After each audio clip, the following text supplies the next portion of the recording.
Mr Acting Deputy President. I'm very pleased to rise to speak to the Family Law Amendment Family Violence and Other Measures Bill 2017. The epidemic of family crisis in this country is reaching crisis point. It sometimes feels like we can't go more than a few hours without hearing of a woman who's been murdered by a member of her family, or hearing of a story of a woman and her children being terrorised by their partner and father. Indeed, it was only a couple of weeks ago that 4 out of 7 of the top stories on the Age website, 4 out of 7 were of women murdered by men, 3 of them by their current or ex-partner.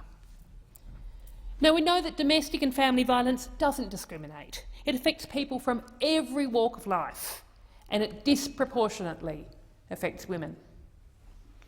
And we know that domestic and family violence is the #1 cause of homelessness for women and their children. We know that 1 woman is killed per week, on average, by a current or former partner. So we need to say it like it is. This is an epidemic. Women and their children are being terrorised in their homes, in the place where we expect to feel the safest. And yet, in the 2018 budget, there was no new funding to tackle sexual assault and male violence in the home. And we still don't have adequate funding for the essential frontline services for people experiencing domestic and family violence, services which cannot keep up with the surge in demand. You'd think that facing such an epidemic of violence, the government would spring into action with a response that matches the scale of the problem. Instead, what have we got from the Turnbull government?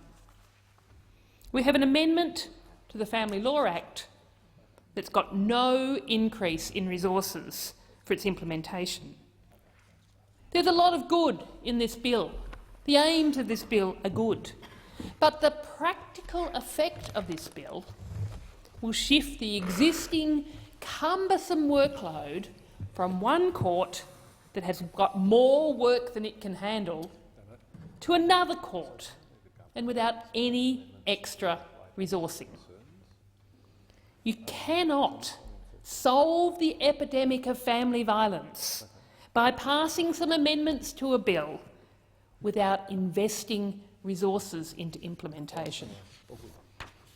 Indeed, the Law Council of Australia has said that because this bill doesn't come with any increased funding to state and territory courts, that the changes proposed are 1, unlikely to have any practical effect, and 2, may result in list blowouts in the Children's Court. This is what this bill is going to achieve. This is what not increasing resourcing to family violence ends up achieving. Next to nothing.